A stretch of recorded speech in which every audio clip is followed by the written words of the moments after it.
tonight, what I want to leave you with first and foremost is that I know that my story is not your story, and you need to know that your story is not my story. But my heart is just that if you can take one thing away, just one, that could maybe make your life go in a different direction, or point you in a better direction, or maybe just comfort you in some way, that is my prayer for you tonight. And so I'm actually going to share lessons that I have learned in my relationship journey.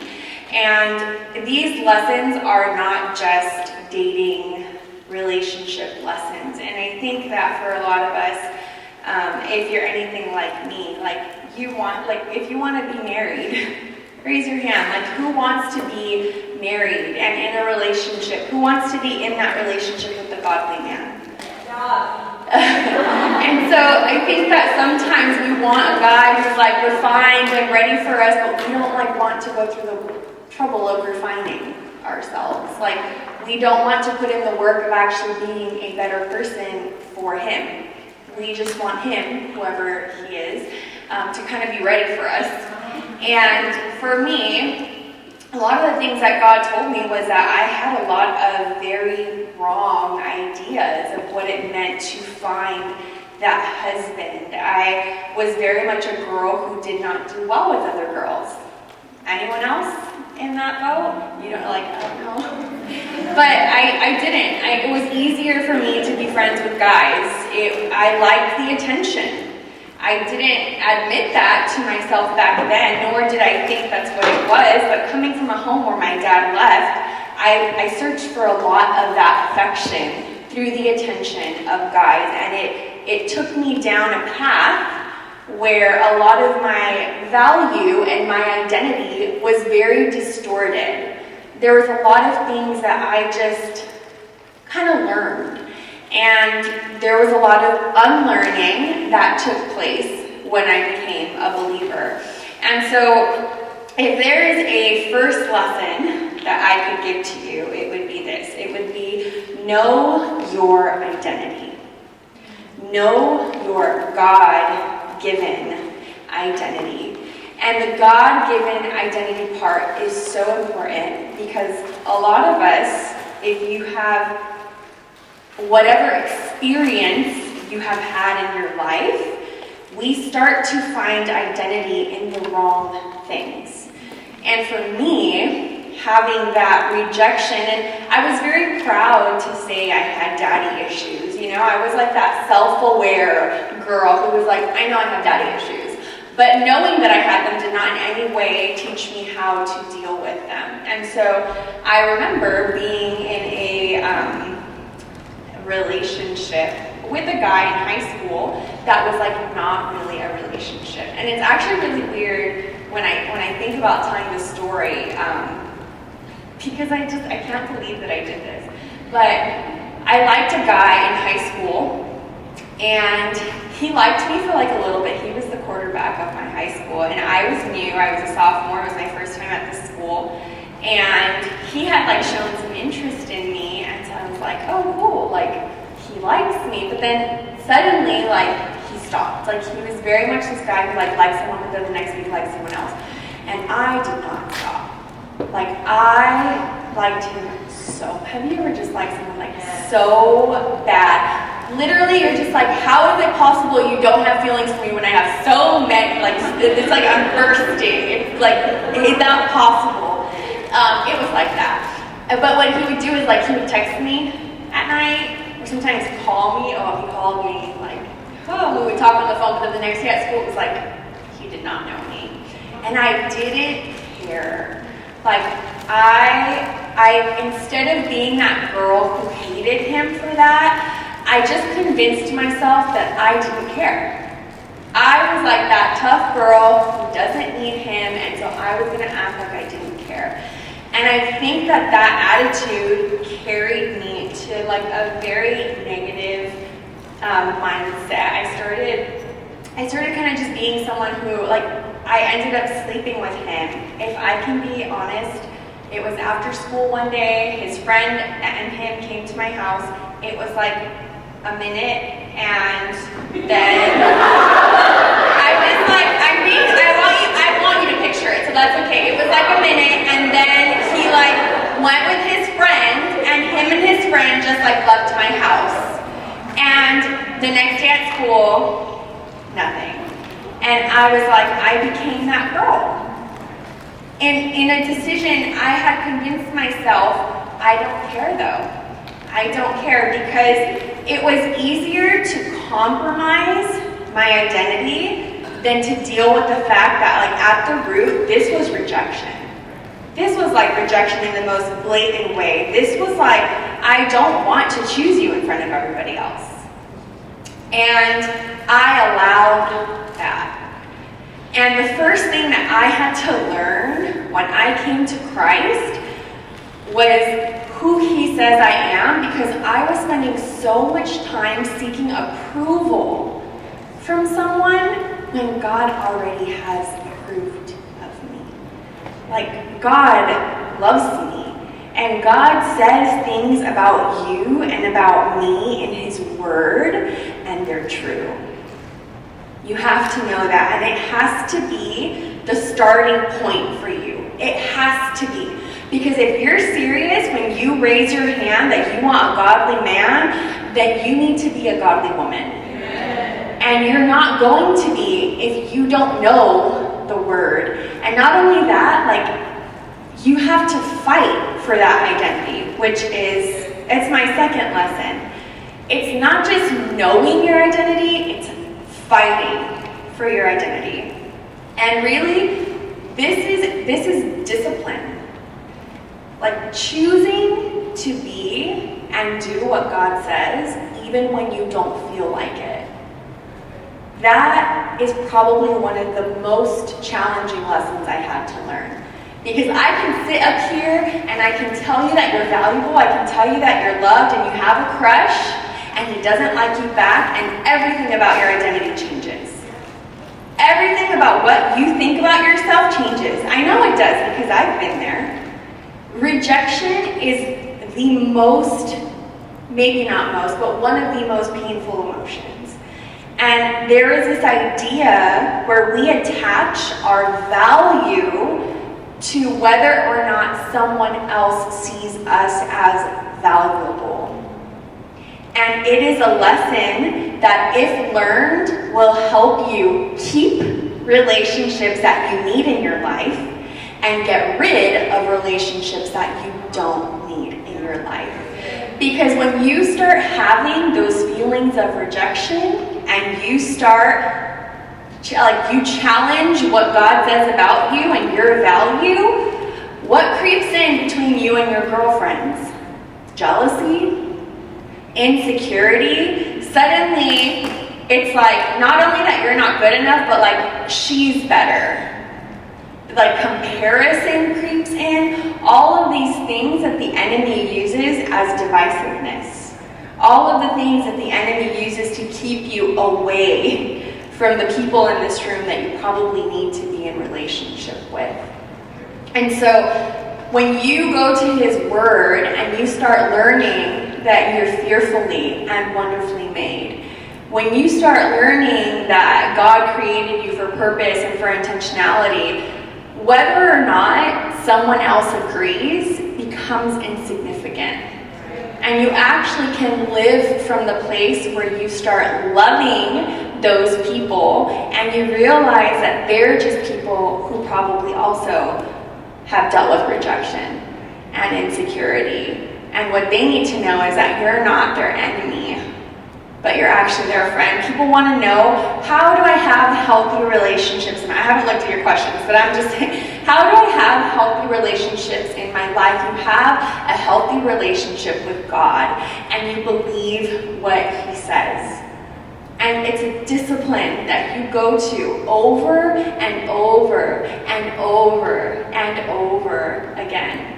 And the truth is that we talk about things like here in Young Adults about, crushes, and what do you do when you like someone, and how do we date people, and then it doesn't work out, and we come back into community first and foremost, it's having a strong foundation in who you are. And it's knowing that you're approved and you're chosen, and that whether or not it works out, even if you wanted with all your soul and all your heart that it would, that you're still who God says that you are. And so first, know your identity and fight for your identity. I have a lot of questions.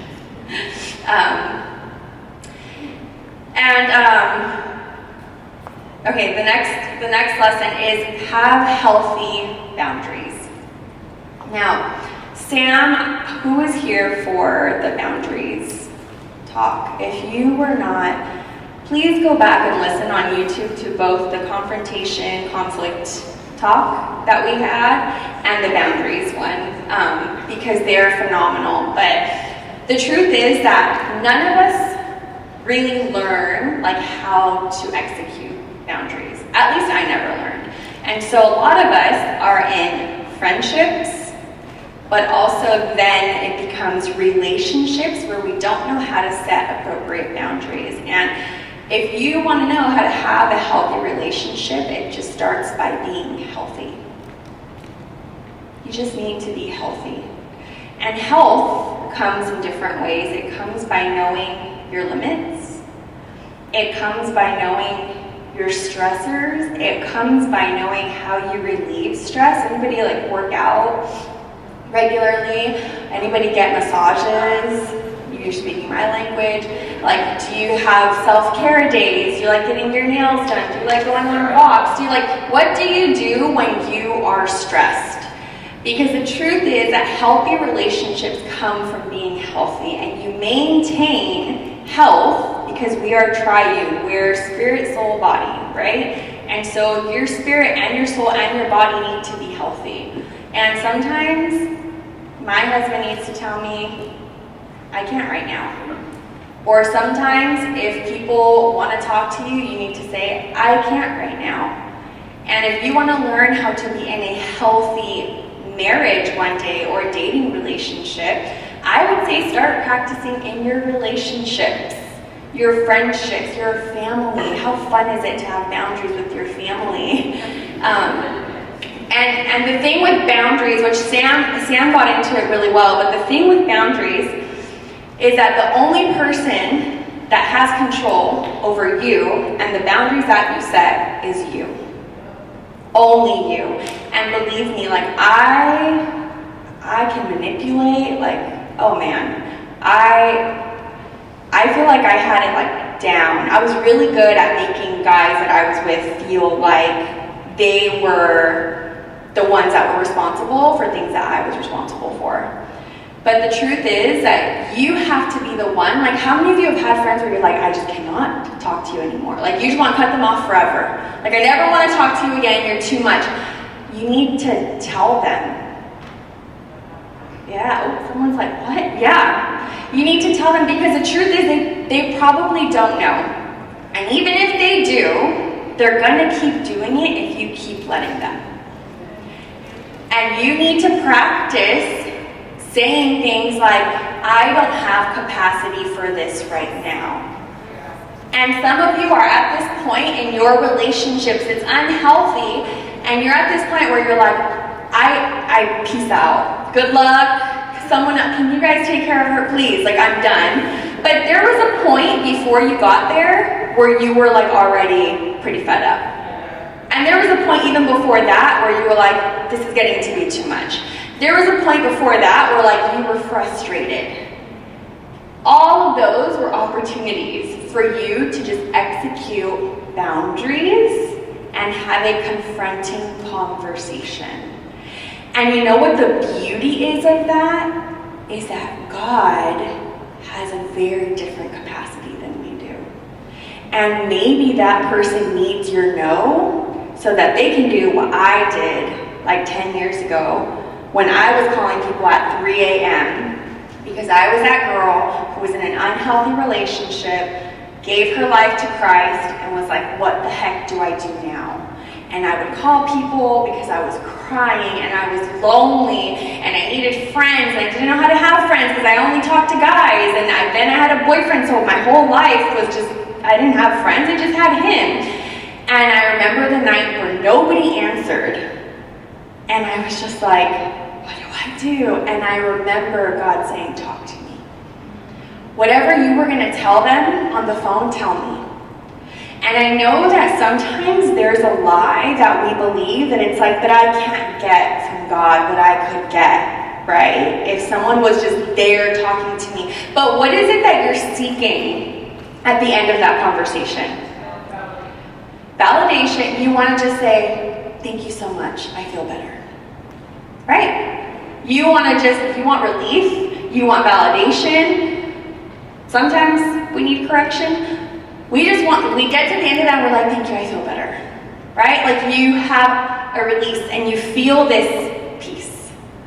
God can give you that peace. He may not have words, but I promise you that supernaturally He finds a way to provide it. I don't know. I've shared it so many times that I was on the floor. I'm not going to cry tonight. I was on the floor in my room like, God, I'm lonely. God, I don't know what to do. My life revolved around another human that I'm like no longer with. I don't even know the first step. And He was there. And I can't tell you how. Because I know He's like not there, but He's there. He's not speaking, but He's speaking, like it's all of these mysterious things in our relationship with Him. But having boundaries with people, it allows you to remain healthy so that you can actually love people properly. And if you want to be married to a godly man, you need to learn that now. You need to learn it now. I'll never forget, like speaking of boundaries, we kind of just learn the boundaries that we grow up with, right? And so if in your home certain things are tolerated, then it's tolerated. So my brother's in the other room, but he would there's just like a tone that we're like allowed to have in our house. Like it's an acceptable tone. Other people would come in and be like, are you and your brother okay? And my brother will always say, this is just how we talk to each other. But when I tried talking to Sam like that, he was like, you cannot speak to me like that. And I was like, oh shoot. He was executing a boundary. And you need them even in your marriage. There's things that you need in your friendships where, and it's not because if you're that person that it would break you if your friends told you like, I can't right now, it's not because they don't love you, but people will like convince themselves that they don't love you. And it's actually like the question that I really want us to ask is like, whose fault is it? Because sometimes we blame the needy person. We blame the person that keeps coming to us, that keeps dumping on us, but the truth is, I hate to tell you, it's not their fault. It's yours. Because you haven't set the boundary. And we allow friendships, relationships to get to a point where they seem dysfunctional and unhealthy, really because nobody ever taught us how. No one, like if I was sitting here back when that's what I would want someone to tell me. I would want someone to tell me this is what I've learned, that the power for how much access people have in your life is completely up to you. It is 100% in your control. 100%. And I know that with family members it gets a little different, but within our friendships, we have a say in how far and how much time we give. And I have learned that boundaries have made me a better wife, a better mom, because I know if you want to be married to a godly man, well, you know what happens next. So you're going to probably have kids, God willing, but boundaries exist in every capacity. They exist in our workplace, but in our most intimate and loving relationships, the ones we get to choose, because we don't always get to choose who we work with, but we get to choose our friends. And you definitely get to choose who you say yes to and walk down the aisle with. And so in those relationships, learning how to be first in a healthy place. Because sometimes when we're in an unhealthy place, like our boundaries are no one can come in. Like I don't have energy for you, and you. And that's maybe where you need to realize what it is that I recommend counseling. I 100% recommend it. Someone who can talk with you, someone who can help you identify. So many people are nodding in here. I'm so happy because it's really just a person. Like, I know you want to go maybe to a mom or a close friend, but someone who can tell you without bias, who can hear what you're saying past their emotional connection to you, and who can tell you, like, I have a friend who is actually getting married next month, and she is a yes person. And so her thing is, like, she will just say yes to everyone. Like, sure, I can do that, I can do that, I can do that. And she has been having panic attacks like no other. And she called me and she was like, I think I'm gonna finally listen to you. And I was like, you're gonna take something off your plate? And she's like, yep, I'm dropping out of school. And I was like, good. You need to. I don't know why. She's like, I'm in this program. I don't really need it for what I want to do. Like, I don't know, who told you that you need to do it? And so she made this decision. It's a healthy decision for her. It's the right decision. She has a counselor, she talks to her. It's the right thing for her to do. And the thing is that having that sounding board, I cannot tell you like how valuable that is, especially if you're a person where you're just like, me answering your question tonight, I mean, it's just a response because, again, I'm limited to my personal knowledge of the word. I'm limited to my personal experience. Like, I am limited, so I will try my best to respond. But to have a person who can help you, and week in and week out, I recommend that strongly. So having healthy boundaries, that's a lesson that I've learned. And one of the last ones is girlfriends matter more than boyfriends. Girlfriends matter more than boyfriends. And I personally, when I reached a certain point in my walk, I felt like there was a lot of, hey, want to get coffee? Hey, want to catch up? Me being the girl that liked attention, I was like, yeah, sure. Sometimes they would pay for my food. That was a plus. I was in school. I didn't have money. But that was kind of the life that I lived until God came in and corrected it. Because he was like, you're getting your value from somewhere that's not me, and I am a jealous God. And I am jealous for you. And for me, I had to make that boundary. Sam and I always tell people, 3 people, write this down. 3 people diffuses intimacy. 3 people diffuses intimacy. Just sometimes, for the sake of guarding your brother's heart and guarding your own, unless you know for sure, or there has been an express, like, I like you, I'd like to get to know you, okay, great. Otherwise, people are just confused. And so, having a 3rd person there until he's like, I'm old school, I think that guys should be the one to make a move. That's just me, because I think that God, I have shared this before, but God first loved us, and so we respond to God's love. Right? And it says, husbands, love your wives as Christ loved the church. Christ loved us, we respond. Right? The church responds to that love. I think men love us, we respond. Men pursue us, we respond. That's my 2 cents. I know some other preachers are preaching different, but that's just what I think. So these, again, my experience. But I think that there is a value and we want to be desired. And I do think that there is something about knowing confidently you have chosen me and you're willing to take the risk that it takes to actually pursue me, possibly be rejected by me. I just think that there is something beautiful about that. And I do, a man's role is Christ in the marriage relationship. So, anyways, no guy is worth the breaking up of friendships. No guy is worth breaking up friendships. And the reason that gets really hard is because of rejection. It's because of how bad it hurts for someone not to choose us, but not only that, like then possibly choose someone we know. But the thing is, if we are going to stay united, there are 2 things that we have to understand about this. First of all, we have to trust God. We have to trust that if that was not the person for you, that the person that it is, it will never make you look back at that other person. We kind of always have to have that mindset, like if it's not him, it's okay because God has better. And we have to have that faith, because if God truly loves you and he has no favorites, I always tell people, I'm like, I'm not his favorite. He doesn't have favorites. So if it's accessible for me, it's accessible for you. If he did it for me, he'll do it for you.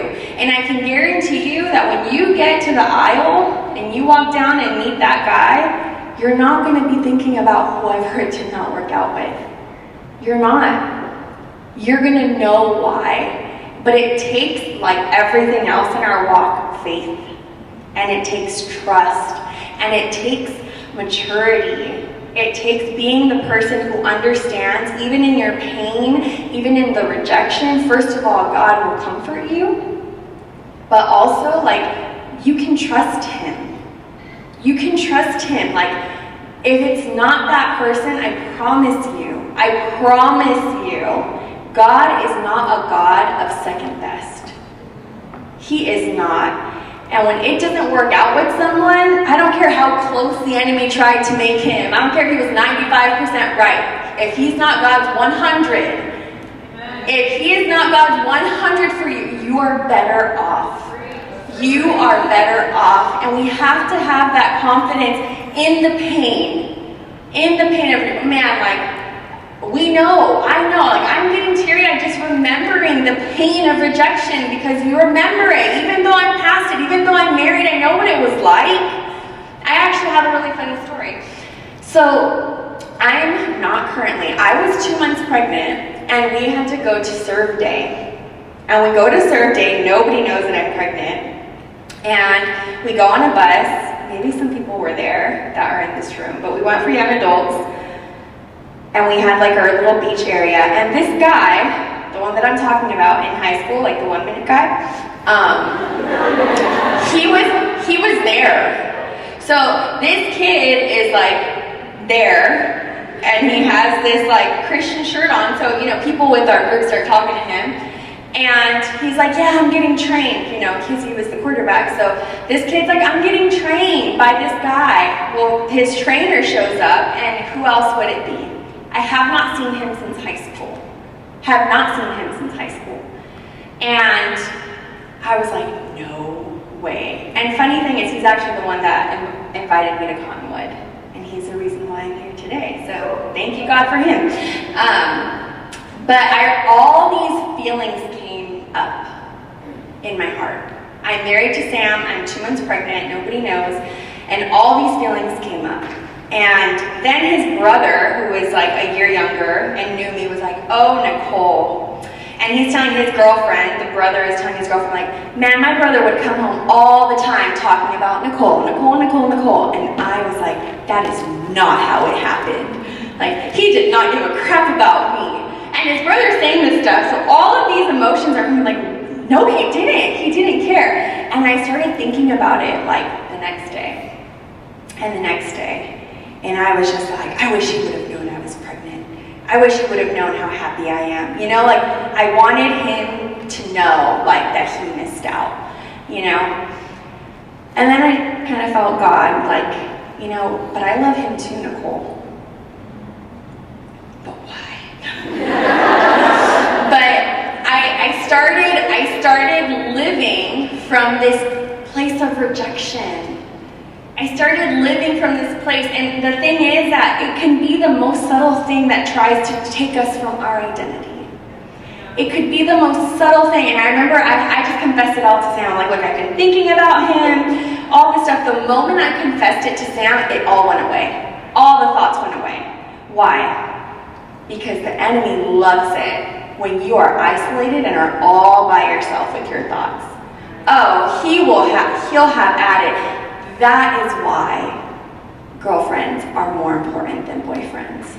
Because in this room, we confess to one another. In this room, it doesn't matter how intimate we get. It doesn't matter how deep the conversation. And the enemy wants nothing more than the rejection that we could feel to remove us from our identity, from the confidence of our identity, and bring us in this place of insecurity.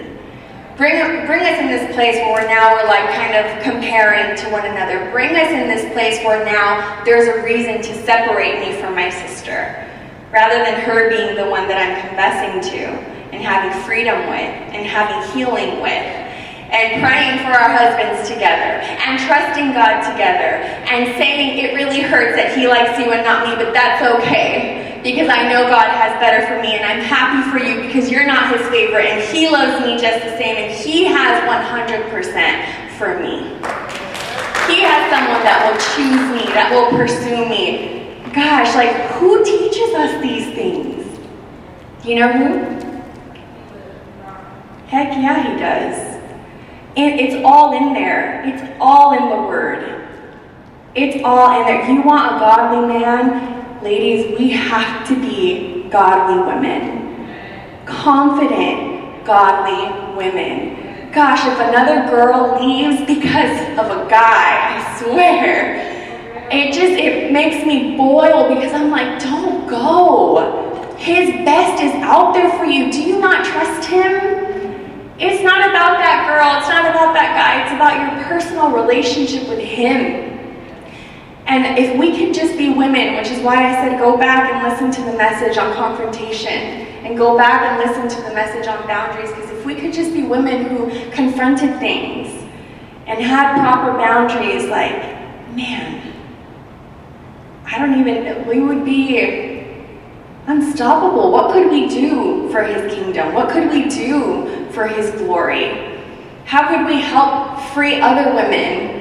Because, man, the world is stuck on this comparison thing and this insecurity thing and this, like, peace out. I'm not going to love you. Like, it's too hard. It's the opposite of the law of love. It's the opposite of the gospel. And so, my last lesson, that was girlfriends matter more than boyfriends. And the last thing that I want to say is that if there's anything that I've learned, it's that in every season, there is something more to be learned about him and something more to be learned about yourself. There is something more to be learned about him, and there is something more to be learned about yourself. And I always tell people that I always come up to these crossroads where I'm just like, okay, I trust you, God, but there is always an element of faith. And it's funny, we sing songs about, I believe you're going to do it again, right? And there is this side of like knowing what he's been for us in the past. All right, I'm really hot. But in every season, there is going to be a leap of faith, because God wants you to learn more about his faithfulness in your life. And so in the moments where you feel lonely, when you feel rejected, just know that it's an opportunity. Jesus said, I'm going to go, but the helper, also comforter, the comforter, the Holy Spirit, he's going to be here, and it's going to be better. And in every season, there is an opportunity for the Holy Spirit to comfort you and to teach you something more about your resilience, about your faith. You're going to be like, I didn't even know I had this kind of faith. It's in those seasons when you have the feelings that come up, when you have the difficulty in relationships, that you learn more about, wow, I actually did hear from you. I actually do trust you. I remember when Sam asked me out, a different guy had asked me out the week before. And everyone was like, what is wrong with you? And I've shared this before, but had I not listened to God's voice and heard from him and in faith saying no to something, like, I would not be with Sam today. And I learned so much in every season. I remember recently we were in a staff thing, and God told me, go up to this girl and put your hand on her stomach and pray for her womb to be open. And I was like, what? And the week before, I had something happen, and I didn't listen to God, and then I went back, and like, Sam and I called this person, and I went up to her, I texted her because she left, and I was like, hey, I felt like I was supposed to pray for you, and she like found me later, and she's like, I've actually miscarried several times. And I had no idea that she was even trying. And so I laid my hand on her stomach in obedience and prayed for her womb to be open. And I was just like, what the heck, God? The thought came and went so fast.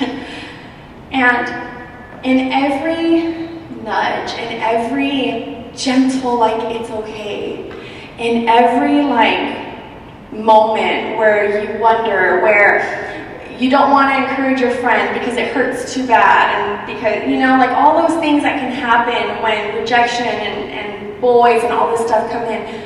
Gosh, I promise you there is an opportunity. There is an opportunity to build intimacy with Him.